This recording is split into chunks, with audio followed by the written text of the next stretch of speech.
松本山雅の語り場チャンネルということで、どうも、山雅の語り場チャンネルという名前で一旦始めさせていただきます。早山雅という名前で普段はやっているものです。普段というか私は何者なんだということなんですけども、名前の通り、松本山雅を中心に X やノートで試合やクラブのことをあれこれ言って、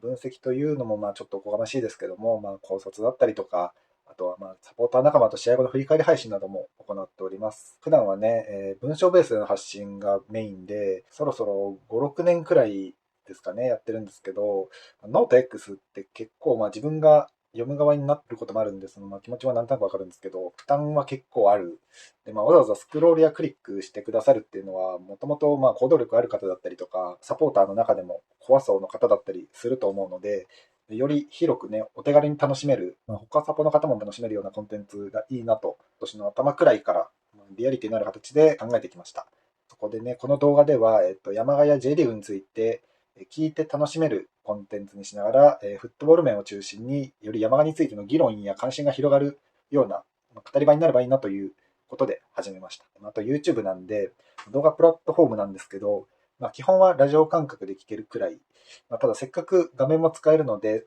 その補助として、図や補足を入れていくくらいのイメージで進めていきたいと思います。尺も聞きやすいくらい、だいたい10分くらいのコンパクトさを目標になんとか収められたらなと思っています。期間も基本的には2627シーズン限定で、そこを走り切れれば一旦万々歳かなという感じで、そこからは様子を見ながらですかねっていう感じです。なんであんまり特に過激な論調とか3年とかはしないんですけども、自分なりにやっていければいいなと思っております。あと、語り場という一応名前でやっていく上で、これもよく他の媒体とかでやってて言われるんですけど、別にこれが正解だとか思想を押し付けたいわけではなく、むしろもっと広く、こういう見方もあるのかとか、こんな小ネタや経歴があるみたいな情報交換とか、逆にこれはこう言ってるけど違うんじゃないかとか、本当はこうなんじゃないかみたいな、試合や山賀について、あれこれ語り合うのが目的なので、その叩き台として機能できればいいなと、そういうコンテンツになれればいいなと思ってます。ということで、今回チュートリアルだけなのもあれなので、リーグ戦ではないんですけど、来週ですね、天皇杯予選決勝のプレビューも、早速一発目行っていきたいと思います。はい、ということで、フォーメーションズまでやっていこうと思います。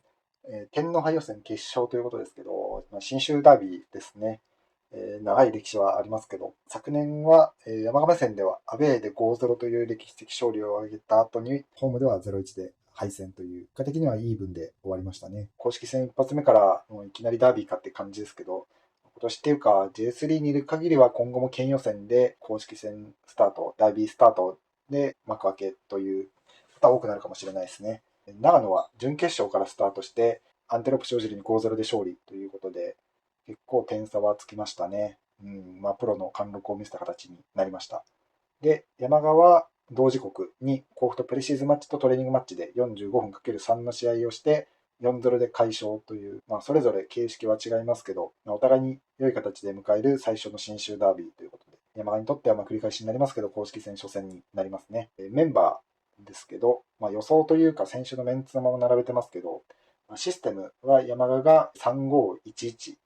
で、長野が442ということで、これもおそらく変わらず来るんじゃないかということで進めていきたいと思います。注目で言うと、山賀は結構今シーズン、ここまでのトピックスになってますけど、アンカーが大卒ルーキーだった金子くんで、高校、大学、プロになってからもずっとセンターバックで、学生時代から見ても中盤経験ゼロっていうところからいきなりキーポジションであるアンカーに抜擢されて、で、プレシーズンでも先発だったんで、もしかするとこのままアンカーで使われるんじゃないかという、この試合ももしかしたらアンカーかもしれないっていう感じですね。で、プレシーズンで言うと新加入も多くて、ゴールキーパーも東京からレンタルの小林くんだったりとか、センターバックの美濃田やウィングバックの高野、で、インサイドハーフ両方とも村上と金子翔太が起用され、ツートップというか、最前線のトップに、田口。なので、合計6人ですかね、新加入選手でしたね。かなり多い。入れ替えがそもそも多かったとはいえ、半分くらいスタメンも入れ替わる。とは、樋口くんが、昨年というか100年構想の左から右に移ったりとか、沢崎がインサイドハーフからトップ下をやったりとか、かなりガラッと並びでいったら入れ替わった中で、甲府のプレシーズンマッチではそれがうまく機能していたので、いい方に転びましたね。対して長野は小林慎二監督継続で、スカット的にも1人アウトで1人インという、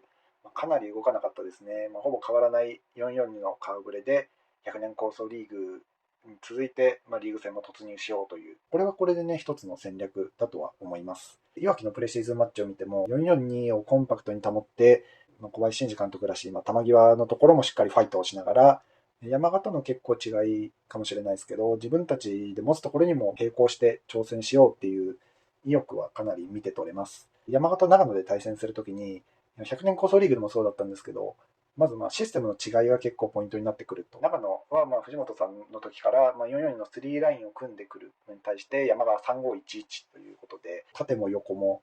ギャップがある。どこのポジションもズレが生まれやすいっていう、そのギャップをどう生かしていくか、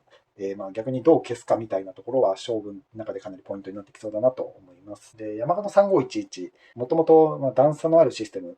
縦に結構並びが何層にもなってるシステムで、長野のオーソドックスの3ラインに対して山側はそうですね、その言い方をすると5ラインみたいになる。で、前半戦の5対0の試合で、なんでこんな点差がついたんだろうっていうのは、何個か要因はあると思うんですけど、早い時間に山側がロングボールや裏抜けで、相手の最終ラインを下げることに成功して、逆に相手はそれで侵入を許して、失点してしまったことでずるずる下がってしまったっていう、それでこの5ラインの特に間に入ってる村越や深沢ですね。そこのあたりにかなり自由にやれる空間と時間を与えてしまったっていうところが、点差というか歴史的勝利一個の要因だったなと思っていて、で、村越や深沢っていうのは、山が普段やっぱり見てる方はわかると思いますけど、自由にしちゃうと何でもできちゃう選手、サイドに振ることもできるし、ミドルもあるっていう、でその選手たちが長野が間延びしたことで自由にできてしまったってなると、もうなかなか手をつけられないし、かといって、間延びした状態から誰がこの2人を見るんだろうというところがなかなか定まらなかったというところで、これだけの点差がついたっていう内容的にも完勝でしたし、で、対して後半戦という小林監督になってからの対戦で、何をやったか、長野がどう修正したかというと、まず、この3ラインをコンパクトに保つ。前半戦の間延びをまずは防ぐっていう。センターバックも勇気を持ってあげよう。そうすると、今度は逆に山川側が深澤や村越が使えてたペースがどんどんなくなっていくっていう。縦に並んでる分、圧縮されると結構困るっていう。で、攻撃はこの子に頼ってる部分はあったので、意外とできることは多くなかった。相手がコンパクトに守っていく中でどう自分たちで能動的にやるかっていうところの課題が、後半戦は如実に出た形になっちゃいましたね。塩漬けを食らっちゃったという。で、おそらく今年も石崎さんも小林さんもやることは基本的に変わらないと思います。山賀も、スカットは変わったとはいえ、やることははっきりしてますし、長野はそもそもスカットがそんなに変わってないっていうのもあるので、今回もね、一発で相手の最終ライン下げれたらそれに越したことはないですけど、そんな単純じゃないと思っておいた方がいいと思うので、システムの噛み合わせ的にはアンカーとウィングバックのところ、ここは山が有効に使いたいところだなと思います。ウィングバックは幅取り役というか、相手が最終ライン4枚でも持っているところで、大外空きやすいポジションではあるので、中を固めてくる相手には有効だし、ここからクロスを上げて得点というところも狙っていきたいというで、アンカーの金子くんはいきなりですけど、攻撃面も試される展開になりそうだなという。先週は甲府がね、結構山鹿のやりたいことをやらせてくれて、こちら的にも格上の甲府ということで、まずはしっかり守備からっていうことで、組みやすくはあったんですけど、長野の方がより実戦モードで球際激しく来るとか、逆にね、あえて持たせてくるとか、よく言われるリスペクトをした戦い方というのを、小林慎二監督やってくる可能性考えられるんで、そうなった時に山川側がどう自分たちで崩していくかというところは、また甲府戦とは違った戦い方になる、違う展開になる可能性は一つ考えられると。で、長野で見ると、ルーキーの右サイドバック、渡辺君がかなり成長株で売り込み中な感じがしますね。今年は、ルーキーながら副キャプテンにいきなり任命されたり、ユニフォームの売り上げも確か長野の中で1位ですかね。かなり信頼されてたりだとか、将来が期待されている選手。プレーだと、スライドがかなり速かったりだとか、若手らしい、エネルギッシュな上下動が特徴的な選手なんで、左の高野とのマッチアップは結構楽しみだし、そのシステムのズレという意味では、ここをかなり埋めてくる選手。で、逆に、右のサイドハーフの野島との、ルーキーコンビで、縦関係で、こっちのシステムのズレをついてくるっていうのをやってくる可能性もあるので、ここの渡辺選手だったり、その1個前の野島選手の右サイドの攻撃をいかに防ぐか、高野であったりとか、宮部もですかね。そこはやっていかないと、ワンチャンスだったり、生かされたりだとかっていうのにつながりかねないので、ここをもう一個注目点として見ていったら面白いんじゃないかなと思います。ということで、簡単ではありますが、プレビューも以上です。次からは、レビューも本格的にやっていきたいと思いますので、よろしくお願いします。現状手探りではありますが、賛否や拡散、自分はこの選手注目ですとか、こういう展開になると思いますとかは、かなりウェルカムですので、コメント欄や X でも、協力しながらやっていただけるとありがたいです。